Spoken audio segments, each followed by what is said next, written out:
Are you somebody who's having issues with a young dog running solo and wondering why he won't get out and run rabbits? You've done the legwork at home. You've showed him a rabbit's foot. You showed him a tame rabbit. You've done everything you think that you should have done and wondering why this dog won't run solo. Maybe try reversing it.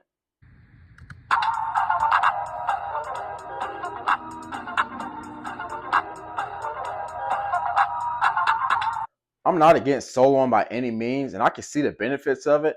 It can allow you to see the strengths and weaknesses of that dog, and in some ways, it can help that dog build a little bit of confidence. That way, it can go out there and hunt on its own. It can find a rabbit on its own. But most beagles are pack dogs. That's what we hunt them, and it's very rare that we're just hunting one dog. If a young dog doesn't get out and hunt solo right away, that doesn't determine that this dog is gonna be a bad dog or can't hold itself in a pack or can't hunt at all. Some dogs just don't have that ability, and it takes you as the trainer, as the owner, to understand what type of dog you have. Now, some people may get rid of dogs that don't necessarily run solo right away, and it can be a great pickup for you, but it's not always what I like to determine what that dog is going to end up being. It takes a lot of hours out there in the field to really get that dog locked in, to really just show you what that dog's abilities really are. Most of us would say the wolf is the top canine. He is the man. That's what a lot of these dogs stem from.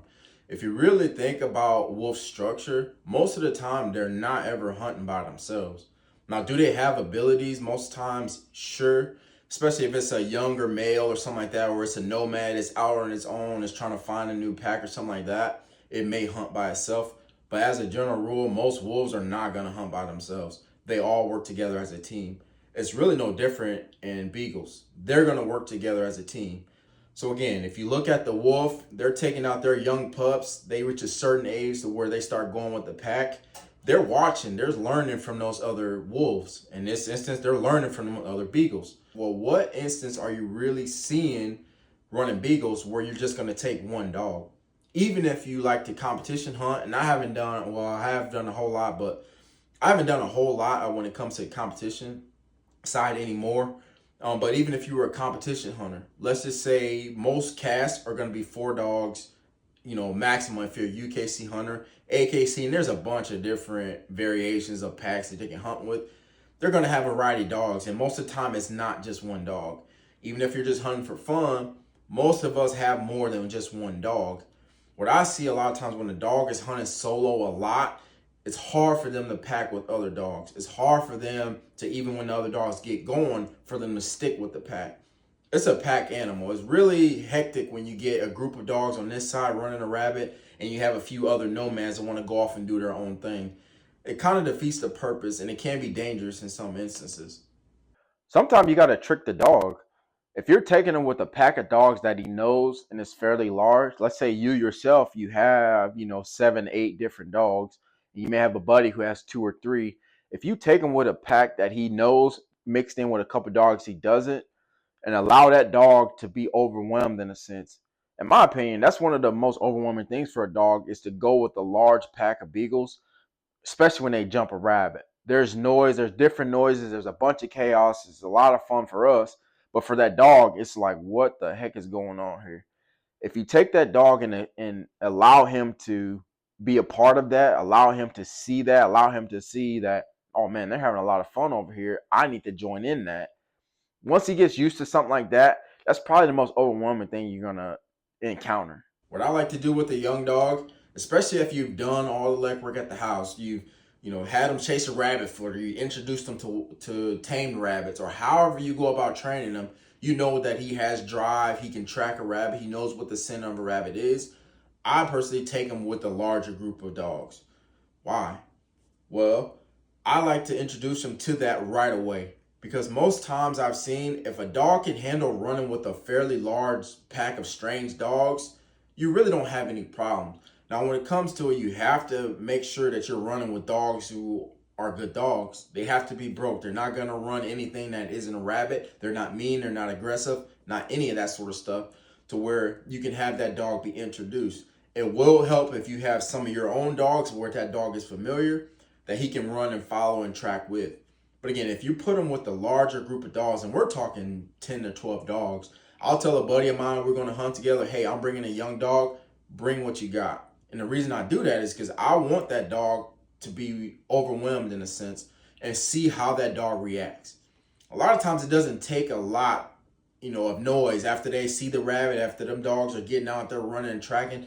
That young dog is gonna want to go. And that's what you want. You want that dog to be introduced. He may be overwhelmed at first. He may be slow to go with the other dogs.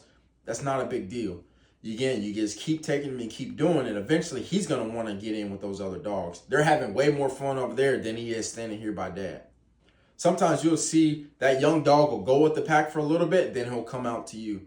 He'll go with the pack a little bit longer, then he'll come out to you. That's really what you want. Because again, this is a bunch of strained dogs. You got a lot of noise going on. But eventually he's going to learn that it's more fun doing that. Once I see that young dog is okay with running with a fairly large pack, he's not overwhelmed, he wants to get in there, I start to reduce the number of dogs. So it's kind of doing it in reverse. Instead of soloing them on the front end, I'll work them in with the pack, I'll reduce the number of dogs, and then I'll solo them on the back end. What does that really do? Well, in my mind, what it'll do is it still allows that dog to work with the group. He's still having confidence to go out there, and he's still getting tracks under his nose. Again, he's running with these other dogs. They're getting in situations where he's still constantly learning.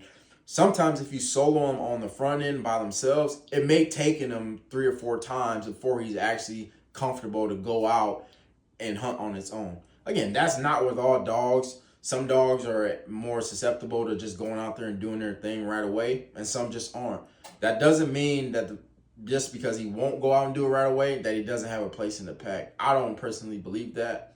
But again, we'll start to reduce the number of dogs. So we'll take 10 dogs. Let's say we'll go 7, and then we'll run them with 5. Now when you're running with the 5, again, it's been time under his nose, it's been tracks under his feet. He's starting to get comfortable. Now you can really start to hone in on that dog itself and figuring out what his skills are. He knows the game at this point to where when we're out hunting, we're with the dogs, we're with the group. I'm going to go out and hunt. And you watch him. You want to make sure that when you cut all the other dogs loose, you cut him with them and he goes with. Once you do that a few times, you'll watch him. Now I'll reduce it down to 3 dogs, or I'll reduce it down to 2 dogs. So now you're just bracing him. It's just him and another dog that he knows. Again, you're still watching that dog and seeing what they're doing. Now, if that dog is just staying at your feet the entire time, at that point, and he doesn't want to go out with the older dogs, I will go back to the number that he was most comfortable running with the dogs with. And I would run him there for a little bit. And then I will still, again, one other time, I will reduce the number of dogs. Eventually, the dog won't even realize what's actually happening. And he'll just go out and do what he's supposed to do. A lot of us want these dogs to start right away. And sometimes it's a process. That's the part of training. It doesn't all happen in one day.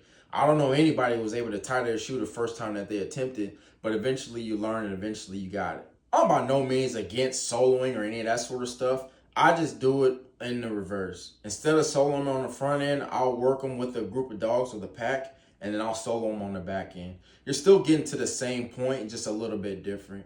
I would rather take advantage because a lot of us don't have as much time as we want to always run our dogs with work and family and all the other stuff we got going on. I want to maximize my time.